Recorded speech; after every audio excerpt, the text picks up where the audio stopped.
അങ്ങനെ കുറച്ച് ദിവസത്തെ ഇടവേളയ്ക്ക് ശേഷം ഞാൻ വീണ്ടും എത്തിയിരിക്കുകയാണ് സുഹൃത്തുക്കളെ. കിൽ എന്ന് പറഞ്ഞ സിനിമയാണ് ഞാൻ ഇന്ന് കണ്ടിരിക്കുന്നത്. സത്യം പറഞ്ഞ ട്രെയിലറോ ഒരു പോസ്റ്റ് മര്യാദയ്ക്കുള്ള ഒരു പോസ്റ്ററോ കഥ എന്താണെന്നോ ഇത് എങ്ങനെ ഇരിക്കുമെന്നോ എന്ത് മോഡ് പടമെന്നോ ഒന്നും എനിക്ക് അറിഞ്ഞുകൂടായിരുന്നു.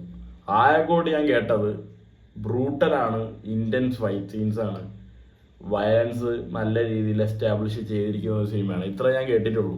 എൻ്റെ 2 ഫ്രണ്ട്സ് ഉണ്ടാവും പറഞ്ഞു. പിന്നെ കുറച്ച് റിവ്യൂസിൻ്റെ അവിടെ നിന്ന് ഇവിടെ നിന്നുള്ള ചെറിയ ചെറിയ ചെറിയ ചുരണ്ടി കിട്ടിയ ഇതിൽ നിന്നൊക്കെ കേട്ടതാണ്. ഒന്നും നോക്കിയില്ല. ഞാൻ വൈകുന്നേരം വനിത ടിക്കറ്റ് എടുത്ത് നോക്കി. വനിതയിൽ ഷോ എന്ന് വെച്ചാൽ വനിതയിലെ ഓണർ ചേട്ടൻ ട്രെയിലർ കണ്ട് ഇഷ്ടപ്പെട്ടിട്ട് ചോദിച്ച് വാങ്ങിച്ച് വനിത ഇട്ടിരിക്കുകയാണെന്നാണ് ഞാൻ കേട്ടത്.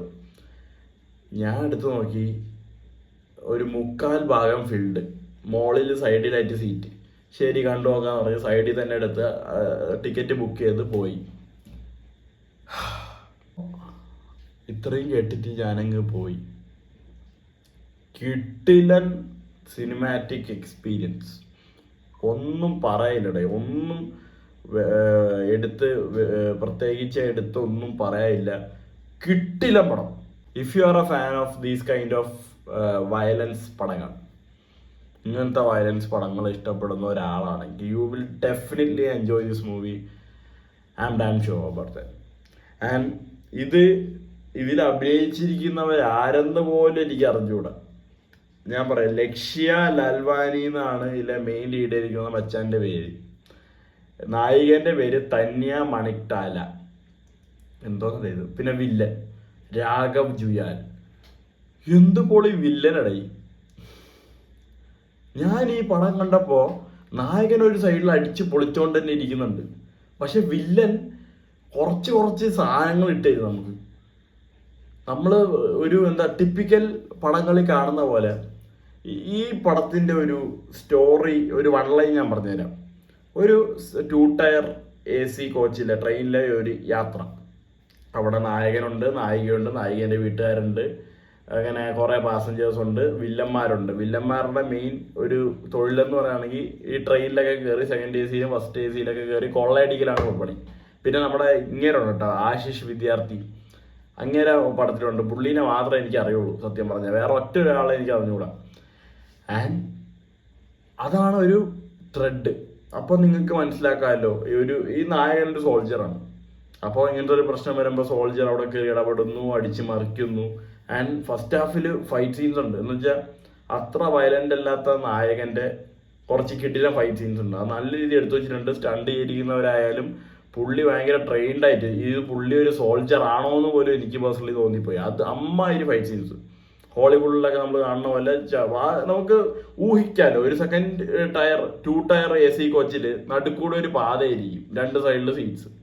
ഇവിടെ ആ നടുക്ക് ഭാഗത്ത് ഇവിടെ നിന്നൊക്കെ ഇങ്ങനെ തിരിഞ്ഞും മറിഞ്ഞും ഇടിച്ചങ്ങ് പൊളിക്കാനാണെങ്കിൽ ഭയങ്കര ട്രെയിൻഡ് ആയിട്ടുള്ള സോൾജേഴ്സിനെ അത് പറ്റുള്ളൂ സത്യസന്ധമായിട്ട് പറയുകയാണെങ്കിൽ. ആൻഡ് ഇവരെ നല്ല രീതിയിൽ ട്രെയിൻ ചെയ്ത് ഇവർ ഹാൻഡ് ടു ഹാൻഡ് കോമ്പാറ്റ്സ് നല്ല അടിപൊളിയായിട്ട് ചെയ്തിട്ടുണ്ട്, നായകനും നായകൻ്റെ സുഹൃത്തും. സെക്കൻഡ് ഹാഫിലേക്ക് എത്തിയപ്പോഴത്തേക്കും വേറെ റേഞ്ചിലോട്ട് ഫുൾ ചോരക്കളി. അത് നമ്മൾ ഇതുവരെ കാണാത്ത രീതിയിലുള്ള ബ്രൂട്ടൽ സീൻസ് ഒക്കെയാണ്. സാധാരണ നമ്മൾ കാണും, ഇവിടെ കുത്തുന്നതും കണ്ണി കുത്തുന്നതും മറ്റേ തലേൻ്റെ മുകളിൽ കത്തി കയറുന്നത്, ഇതൊക്കെ കാണും. ഇതൊന്നും അല്ലടേ എൻ്റെ മോനെ. ഞാനങ്ങ് ഇങ്ങനെ കിളിപാറി ഇങ്ങനെ ഇരിക്കുകയായിരുന്നു, എന്തുവാ ഇപ്പൊ കണ്ടതെന്നുള്ളത്. ആൻഡ് നമ്മൾ ടിപ്പിക്കലി വിചാരിക്കുന്ന പോലത്തെ ഒരു ക്ലീശേ സാധനമൊന്നുമല്ല. നായികനെ രക്ഷപ്പെടുത്തുന്ന നായകൻ, നായികൻ്റെ വീട്ടുകാരെ രക്ഷപ്പെടുത്തുന്ന നായകൻ, അങ്ങനത്തെ ഒരു സാധനം അവർ ഒരു പരിധി വരെ ഒഴിവാക്കി നിർത്തിയിട്ടാണ് പടം കാണിച്ചിരിക്കുന്നത്. അതും എനിക്ക് ഇഷ്ടപ്പെട്ടു. പിന്നീട് പറയാനാണെങ്കിൽ കുറച്ച് 2 നെഗറ്റീവ്സ് എനിക്ക് തോന്നിയത്. ഒന്ന്, ട്രെയിനിൻ്റെ മുകളിലൊക്കെ കയറി നടക്കുന്ന ഒരു VFX സാധനമുണ്ട്. അതും പിന്നെ ഒരുത്തന്നെ തലയിൽ തീ പിടിക്കണമൊക്കെ ഒരു VFX സാധനമുണ്ട്. അവിടെയൊക്കെ ബ്രേക്ക് ഡൗൺസ് ഉള്ളതുപോലെ എനിക്ക് തോന്നി. പക്ഷേ അവർക്ക് ചിലപ്പോൾ ലിമിറ്റഡ് ബഡ്ജറ്റ് ആയിരിക്കാം, ലിമിറ്റഡ് ബഡ്ജറ്റ് ചെയ്തായിരിക്കാം, ഗ്രീൻ സ്ക്രീനിലൊക്കെ എഴുതി വെച്ചിരിക്കുന്ന സംഭവങ്ങളൊക്കെ ഉണ്ടായിരുന്നു. പക്ഷേ ഈ ഒരു പടം ടോട്ടലി നമ്മളിങ്ങനെ എടുത്ത് നോക്കുമ്പോഴത്തേക്കും നമ്മൾ ആ സാധനം ഒന്ന് തള്ളി വെക്കും. പിന്നെ നടൻ്റെ ഇമോഷണൽ രംഗങ്ങൾ കാണിക്കുന്നുണ്ട്. അത് കണ്ടപ്പോൾ എനിക്ക് കറക്റ്റ് നമ്മുടെ പ്രണവ് മോഹൻലാൽ ഇമോഷണൽ രംഗം ചെയ്യണ പോലെയാണ് എനിക്ക് തോന്നിയത്.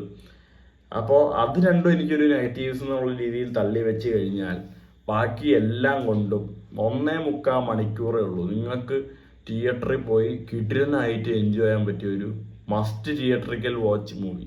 ഇത് ഞാൻ വെറുതെ പറഞ്ഞില്ല. കാരണം എന്ന് വെച്ചാൽ ഒരു കാര്യം പറഞ്ഞോടെ, എന്താ വെച്ച് കഴിഞ്ഞാൽ ഇപ്പം തിയേറ്ററിക്കൽ വാച്ച് ഡിമാൻഡ് ചെയ്യുന്ന പടങ്ങൾ കാണാനായിട്ട് എന്നും പ്രേക്ഷകർ പോകുന്നുണ്ട്, ശരിയല്ലേ? കുറേ പടങ്ങൾ OTT-യിലേക്ക് സ്കിപ്പ് ചെയ്യുന്നുണ്ട്.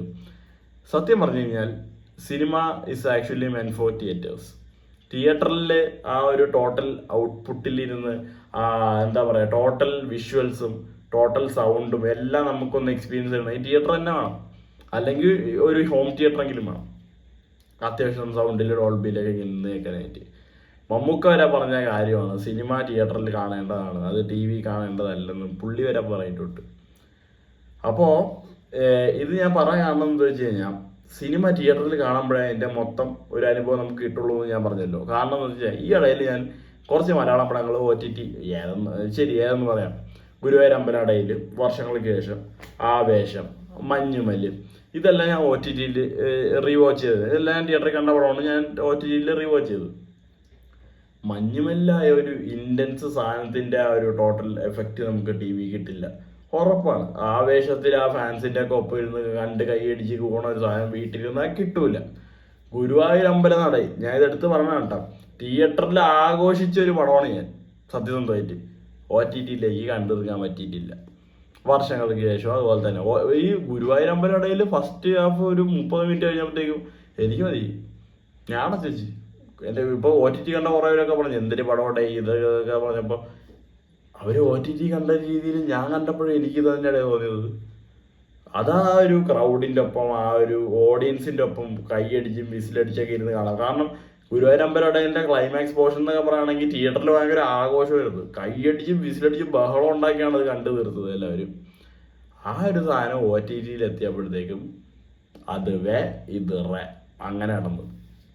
അപ്പോൾ പിന്നെ എനിക്ക് കൂടുതലായിട്ട് ഇതിനെക്കുറിച്ചൊന്നും പറയില്ല. എല്ലാ പടങ്ങളും തിയേറ്ററിൽ കാണാൻ ശ്രമിക്കുക. പറ്റൂലല്ലോ, കാശിൻ്റെ പ്രശ്നം ഉണ്ടാവും, സമയത്തിൻ്റെ പ്രശ്നം ഉണ്ടാവും, വേറെ എന്തെങ്കിലും താല്പര്യക്കുറവുണ്ടാവും, അങ്ങനെ കുറേ കാര്യങ്ങളുണ്ടാവാം. പറയാനല്ലേ പറ്റുള്ളൂ. ഞാനും എല്ലാ പടങ്ങളൊന്നും വാരി വലിച്ചിരുന്ന് കാണുന്ന ഒരാൾ. ഇപ്പം തന്നെ കുറേ നമ്മുടെ മലയാളത്തിൽ തന്നെ കുറേ തള്ളിപ്പോകുന്ന പടങ്ങളുണ്ട്, ആരും കാണാതെ പോണ കുറേ പടങ്ങളുണ്ട്. ഇപ്പം എക്സിറ്റ് എന്ന് പറഞ്ഞ സിനിമ കിട്ടില്ല, നേറേറ്റഡ് ഒരു ബ്രൂട്ടൽ പടമായിരുന്നു, അധികം ആരും കണ്ടിട്ടില്ല. ഇതുപോലെ കുറേ പടങ്ങൾ ഉണ്ടായിട്ടുണ്ട്. അതുപോലെ തന്നെ എടുത്ത് തോൽവി ആയിപ്പോകുന്ന കുറേ പടങ്ങളുണ്ടാവും. എന്ന് വെച്ചാൽ ഭയങ്കര ഹൈപ്പിലൊക്കെ വന്നിട്ട് തോൽവിയായി പോകുന്ന പടങ്ങളുണ്ടാവും. ചിലവർ ഒരു ഹൈപ്പും ഇല്ല, ഒന്നുമില്ല, ആരും ആ പടം ഇറങ്ങിയത് അറിയൂല, പോയതും അറിയൂല, ഇങ്ങനത്തെ പടങ്ങളുണ്ടാവും. അപ്പം ഇതെല്ലാം ഞാൻ കാണാറില്ല, സത്യസന്ധമായിട്ട് പറഞ്ഞാൽ ഞാൻ കാണാറില്ല. കുറേ പടങ്ങളൊക്കെ ബുക്ക് മൈ ഷോ ഞാൻ ഇപ്പോൾ എടുത്ത് നോക്കിയാൽ കാണാം. ഒരു ലോഡ് മലയാള പടം ഉണ്ടാവട്ടെ, അതാ നോക്കിക്കോ. കനകരാജ്യം, ഉള്ളൊഴുക്കൊക്കെ ഞാൻ കണ്ട, കോളം കണ്ട, പാർട്ട്നേഴ്സ് ഏതെന്ന് അറിഞ്ഞുകൂടാ, പട്ടാപ്പകല് ഏതെന്ന് അറിഞ്ഞുകൂടാ, ബിഗ് ബെൻ ആരുടേന്ന് അറിഞ്ഞുകൂടാ. പിന്നെയുണ്ട് ഒരു സ്മാർട്ട് ഫോൺ പ്രണയം, ഒരു കഥ പറയുന്ന നേരം, എന്തോന്നല്ലേ ഇതൊക്കെ. ഇതൊന്നും ആരും ഇങ്ങനത്തെയൊക്കെ സിനിമ ഉണ്ടായോ ഇല്ലെന്ന് പോലും ആരും അറിയുന്നില്ല. അപ്പം അതാണ് കാര്യം. അപ്പോൾ ഞാൻ ഇനി കില്ല് കൊള്ളുന്നു പറയാനുള്ള, കില്ലെന്നുള്ള മൂവി നിങ്ങൾ ലോജിക്കോ മറ്റു സാധനമോ എല്ലാം എടുത്ത് വെച്ച് കണ്ടിരിക്കാനൊന്നും കാര്യമില്ല. ലോജിക്കൊക്കെ അതിൻ്റെ വഴിക്കങ്ങ് വിട്ടിട്ട് just book your tickets, get your popcorn and enjoy your movie. അത്രേ ഉള്ളൂ, അത്ര പറയാനുള്ളൂ. കാരണം ആ ലെവലിലാണ് പടം എടുത്തു വെച്ചിരിക്കുന്നത്. ടെക്നിക്കലി ബ്രില്യൻ, ഫൈറ്റ് സീൻസ് ആയാലും ബ്രൂട്ടൽ, ഡെഡ്ലി, അത്ര പറയാനുള്ളൂ. ചോര കളിയടേ. Bye bye.